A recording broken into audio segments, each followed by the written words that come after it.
श्री नवनाथ कथासार अध्याय 11. गुरु शिष्याची जोडी बद्रिकाश्रमात पोचली. गोरक्षाच्या मनातील चंचलता दूर व्हावी या उद्देशाने गोरक्षाला येथे ठेवण्यासाठी मच्छिंद्र त्याला येथे घेऊन आला होता. दोघेजण तेथे पोहोचताच सर्वप्रथम शिवमंदिरात गेले. तेथे त्यांनी शंकराच्या सर्व गुणांचे वर्णन आणि शंकराची प्रार्थना मोठ्या भक्तिभावाने केली. त्यामुळे भगवान शंकर प्रसन्न झाले. प्रकट होऊन त्यांनी गोरक्षाला प्रेमाने आपल्याजवळ घेतले. शंकर मच्छिंद्राला म्हणाले, तू कनकगिरी येथे या हरिनारायणाला जेव्हा सर्व मंत्रविद्या दिली होती त्याच वेळी या देहात मी त्याला पाहिले होते. मी याच्यावर प्रसन्न आहे. आता मी सांगितल्याप्रमाणे एक काम कर. गोरक्षाने सर्व विद्यांचा अभ्यास केलेला असला तरी मनावर पूर्ण विजय मिळवल्याशिवाय त्या विद्येचा काही उपयोग नाही. विद्येला तपश्चर्याची जोड अत्यावश्यक आहे. तसे नसेल तर तारकांच्या शिवाय रात्र, पाण्याशिवाय नदी, झाडांशिवाय गाव, त्याप्रमाणे भकास, बेसूर अशी अवस्था तपाशिवाय मनुष्याची होते. त्यामुळे तू गोरक्षाला येथेच ठेव. त्याला कठोर तप करू दे. त्यानंतरच तो कार्यसिद्धीस सक्षम होईल. मच्छिंद्रालाही शंकराचे म्हणणे पटले. तोही खरं तर तसेच करण्यासाठी येथे आला होता. त्यामुळे त्याने लगेच अत्यानंदाने शंकराला होकार दिला. तेव्हा तो शंकरांना म्हणाला, तुम्ही माझ्यावर ही खूप मोठी कृपा केली आहे. आता मला कोणतीही चिंता राहिलेली नाही. आता मी तो गोरक्षाला तुमच्या ताब्यात देतो. तुम्हीच त्याला घडवा. असे म्हणून मच्छिंद्राने शंकराला वंदन केले. त्यानंतर मच्छिंद्राने तीर्थाटनासाठी त्या दोघांचा निरोप घेतला. शंकराने एक चांगला मुहूर्त काढून त्या दिवशी गोरक्षाला योगसाधनेस बसवले. सर्वप्रथम त्याला एका पायावर उभे राहून सहनशक्ती कशी वाढवायची ते शिकवले. त्याला आता 12 वर्षे तप करायचे होते. त्याच्या तपाला शंकरासमोर सुरुवात झाली. स्वतः शंकर त्याचे तप कोणतेही संकट न येता पार पाडावे यासाठी तेथे जातीने लक्ष ठेवत होते. बद्रिकाश्रमात गोरक्षाला शंकराच्या स्वाधीन करून मच्छिंद्रनाथ तीर्थयात्रेसाठी निघाला. अनेक तीर्थांना त्याने 12 वर्षात भेटी दिल्या. शेवटी परत एकदा तो रामेश्वर या तीर्थक्षेत्री गेला. तेथे त्याने समुद्रात स्नान केले. मारुतीचे दर्शन घेतले.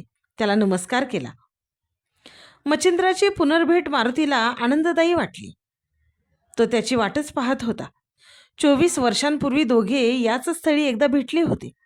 त्यावेळी मारुतीचे वचन पूर्ण करण्यासाठी मच्छिंद्राने श्रीराज्यात जाण्याचे वचन मारुतीला दिलेले होते. त्यामुळे तो भेटताच मारुतीला अत्यानंद झाला. तो त्याला म्हणाला, मी आता तुझं काही ऐकणार नाही. 24 वर्ष तीर्थयात्रा करण्यात तू घालवली आहेस. आता पुरे झाले. आता तू मैनाकिनीच्या श्रीराज्यात जाऊन मला वचनातून मुक्त कर. मच्छिंद्रानेही लगेच त्या गोष्टीला होकार दिला. तो मारुतीच्या निवासस्थानी 3 दिवस राहिला. 3 दिवस समुद्र स्नानाचा आनंद व रामेश्वराचे दर्शन त्याने घेतले. त्यानंतर मारुती त्याला घेऊन वंग देशाच्या पलीकडे असणाऱ्या श्रीराज्यात गेला. मैनाकिनी राणी त्या राज्याचा कारभार उत्तमरित्या सांभाळत होत असे. ती वैभवाने संपन्न होती. तिला कशाचीही उणीव नव्हती. राणी कर्तव्य तत्पर होती. कुशलतेने ती राज्यकारभार करत असे. सर्व कलांमध्ये ती पारंगत होती. ती राज्यात सर्व कामे स्त्रियाच करत असत. मारुतीला श्री राज्यात आल्याचे पाहून तेथील स्त्रियांना खूप आनंद झाला. त्यांनी लगेच त्या दोघांना राणीपर्यंत पोहोचवले. राणीनेही त्या दोघांचे उत्तम व्यवस्थापन केले. स्वागत केले. सर्वप्रथम तिने त्यांना आसनावर बसण्याची विनंती केली. दोघेही स्थानापन्न झाल्यावर तिने क्षेमकुशल विचारले. तिने मारुतीला त्यांच्याबरोबर असणारे योगीराज कोण आहेत असा प्रश्न विचारला. तेव्हा मारुतीने तिला त्याने दिलेल्या वचनाची आठवण करून दिली आणि सांगितले, हाच तो मच्छिंद्रनाथ नावाचा योगी आहे. तो आता तुझ्या सर्व मनोकामना पूर्ण करेल. मारुतीच्या बोलण्यामुळे मैनाकिनीच्या चित्तवृत्ती फुलून आल्या. तिने मारुतीला आपल्या वचनातून सोडवले. 3 दिवसानंतर मारुतीने सर्वांचा निरोप घेतला. तो एकटाच परत रामेश्वरास गेला आणि तेथे रामचिंतनात वेळ घालवत राहिला. मैनाकिनीने आपले सर्वस्व मच्छिंद्रनाथाला दिले. तो भुलला. मैनाकिनीच्या सहवासात वर्षामागून वर्ष विलासात जाऊ लागली. सर्व सुख त्याच्या पायाशी लोळण घेत होती. त्याची सर्व कामे करण्यासाठी हाताखाली अप्सरांनाही लाजवतील अशा अनेक सुंदर दासी होत्या. सोन्याची मौल्यवान रत्ने आणि मोत्यांचे अलंकार भरपूर होते. शृंगाराची सर्व उत्कृष्ट दर्जाची साधने त्याच्या हाताशी सहज उपलब्ध होती. या सर्व साधनांमुळे मच्छिंद्रनाथ वाहवत गेला. त्याच्यापासून मैनाकिनीला दिवस गेले. यथासमये तिने एका सुंदर बालकाला जन्म दिला. त्या बालकाचे नाव मारुतीने सांगितल्याप्रमाणे मीननाथ ठेवण्यात आले. मच्छिंद्रनाथ मैनाकिनीच्या सहवासात संसारात चांगलाच रमला होता. आता तो मीननाथही गुरफटला गेला. मीननाथाच्या रूपाने उपरीचर वसूच अंशावतार घेऊन आला होता. मारुतीच्या सांगण्यावरून आलेल्या मच्छिंद्रनाथाला मैनाकिनी व मीननाथाच्या लोभामुळे मायेमुळे 3 वर्षापेक्षा जास्त काळ गेला, तरी तेथून बाहेर पडता येईना. इकडे हस्तिनापूर नगरीत बृहद्रवा हा राजा राज्य करीत होता. तो जनमेजयाच्या वंशातील 7व्या पिढीतील होता. कलियुग सुरू होऊन 2000 पेक्षाही जास्त वर्ष उलटून गेली होती.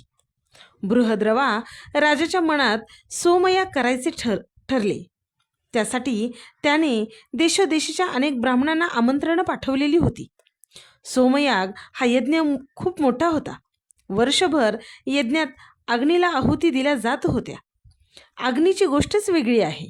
शंकराने जेव्हा 3रा डोळा उघडला तेव्हा तेथील अग्नीने मदन जाळून टाकला. पण त्यावेळी कामरूपी मदन मात्र त्या अग्नीच्या आत शिरला. प्रदीर्घ काळ अग्नीच्या पोटात तो तसाच राहिला. जेव्हा बृहद्रवा राजाने सोमयाग केला तेव्हा त्यात अग्नी 1 वर्ष आहुती ग्रहण करीत होता.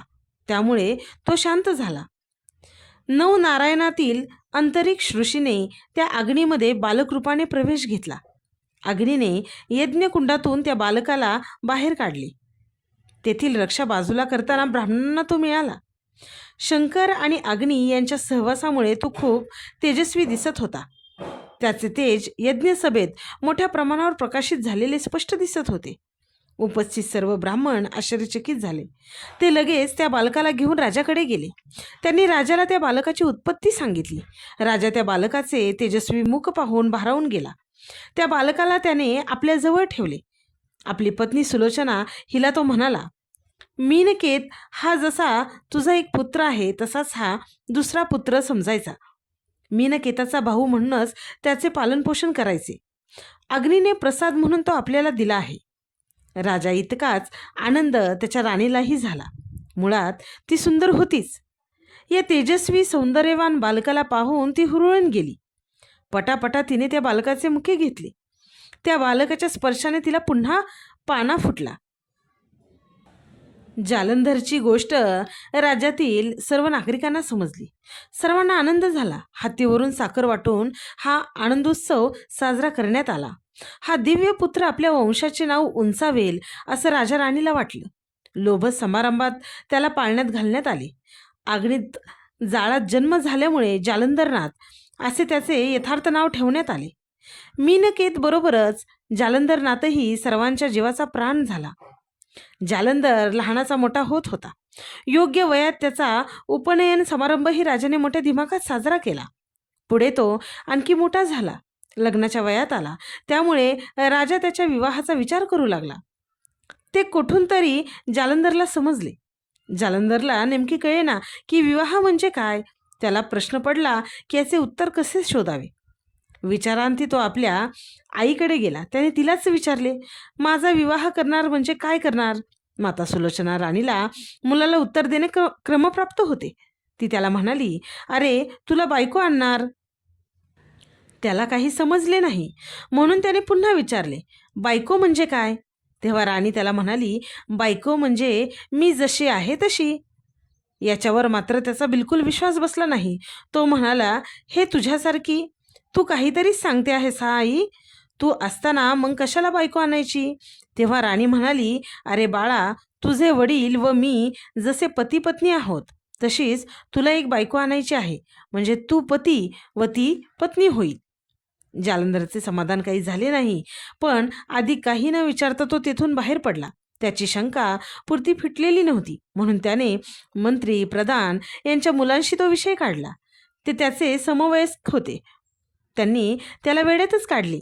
लग्न झालेल्या थोड्या मुलांनी हावभाव व खुणांद्वारे त्याला संसारातील पतीपत्नींचे स्थान समजावून सांगितले. त्या स्वर्गीय सुखाबद्दलही त्यांनी त्याला माहिती दिली. त्याच्या अज्ञानाचे सर्वांना आश्चर्य वाटले, म्हणून त्यांनी त्याची चेष्टा केली, टवाळी केली. जालंधरला हे मातेचे आणि समवयस्कांचे दोन्ही विचार परस्पर विरोधी वाटले. आईसारखी आपली बायको आणि हे सोबती सांगतात तो प्रकार त्याला अत्यंत किळसवाना वाटला. विचारांची प्रचंड खळबळ त्याच्या मनात माजली होती. या दोलायमान द्विधा अवस्थेत तो गुपचूप एकटाच राजधानीच्या बाहेर पडला. राजपुत्र जालंधर एकटा जात असल्याचे पाहून द्वारपालांना त्याला अडवावेसे वाटले, मात्र तशी त्याची हिंमत झाली नाही. राजपुत्र एकटाच राजधानी बाहेर पडल्याची खबर गुप्तहेरांनी ताबडतोब राजापर्यंत पोचवली. राजाही पुत्राला शोधण्यासाठी तातडीने बाहेर पडला, परंतु तोपर्यंत खूप उशीर झालेला होता. जालंधर वेगाने पुढे जात होता. अचानक उत्तर दिशेकडे वळून घनदाट अरण्यात तो घुसला. हेरांनी पुष्कळ शोधाशोध केली, पण त्यांनाही तो सापडला नाही. राजाला अनावर दुःख झाले. राणीचे अश्रू अखंड वाहू लागले. त्यांना दाही दिशा शून्यवत झाल्या. त्यांचे कोणत्याही गोष्टीत मन रमेना. राजाची ही अवस्था त्याच्या पित्यासमान असणाऱ्या काही मंत्र्यांना बघवेना.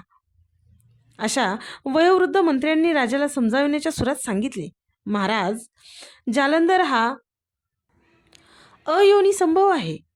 तो दैवी पुत्र आहे. अग्निकुंडात जन्मलेला हा मुलगा काही तुमचा मुलगा नाही. त्याला मरण नाही, त्याला कशाचीही भीती नाही. त्यामुळे आपण नाहक शोक करू नका. भविष्यात आपल्याला तो निश्चित भेटेल. कृपा करून आता राज्यकारभारात लक्ष घाला. मंत्र्यांनी वारंवार सांत्वनाचे हे डोस पाजल्याने राजाने कसे तरी आपले दुःख आवरले. शोक आवरून तो पूर्ववत राज्यकारभार पाहू लागला. तिकडे अरण्यात आत आत जात राहिलेला जालंधर शेवटी थकला. एका दरीतील डेरेदार वृक्षाच्या थंडगार सावलीत तो विश्रांतीसाठी पडला, तर त्याला गाढ झोप लागली. अचानक त्या अरण्यात वणवा पेटला. त्या वणव्यामुळे सगळीकडे झाडे होरपळू लागली. सर्वत्र धुराचा लोट पसरला. त्या धुरकटलेल्या वातावरणातून पक्षी उडून दुसरीकडे जाऊ लागले. पशु आक्रोश करू लागले. मोठमोठ्याने आरोळ्या देते इकडून तिकडे पळू लागले. त्यांना काहीच सुचेना. परिणामी त्यांच्यातील अनेक जण त्या आगीचा शिकार झाले. आगीने प्रचंड अकराव विकराव रूप धारण केले. वाटेतल्या सगळ्या झाडाझुडपांना जाळून रक्तवर्णी अग्नी चारी बाजूने झोपलेल्या जालंधरजवळ येऊन पोचला. अग्नीने झोपलेल्या जालंधरला पाहताच ओळखले की हा आपलाच पुत्र आहे. बृहद्रवा राजाला यज्ञात आपण याला दिल्याचे त्याला आठवले. त्याने हळुवारपणे जालंधरला उठवले आणि त्याला विचारले, बाळा, तू येथे कसा आलास? जालंधरला त्याच्या प्रश्नाचे आश्चर्य वाटले. तो म्हणाला, मी येथे कसा आलो ते मी तुम्हाला नंतर सांगतो. अगोदर तुम्ही कोण आहात ते मला प्रथम सांगा. तेव्हा अग्नी त्याला म्हणाला, अरे, मी तुझा माता व पिता आहे. जालंधर त्याचे उत्तर ऐकून परत एकदा गोंधळात पडला. बृहद्रवा हा आपला पिता व सुलोचना ही आपली माता आहे, असेच तो आजपर्यंत मानत होता. म्हणून त्याने अग्नीला विचारले, हे कसं शक्य आहे? माझे माता पिता तर राणी राजा आहेत. मग तुम्ही कसे काय माझे माता पिता? आणि तुम्ही एकटेच कसे काय माझे माता पिता? कृपया खरं काय आहे ते मला सर्व सांगा. फलश्रुती. या अध्यायाच्या नितप पठनाने व श्रवणाने अग्निभय नष्ट होईल, गृहदोष दूर होतील, संतती व संपत्ती प्राप्त होईल.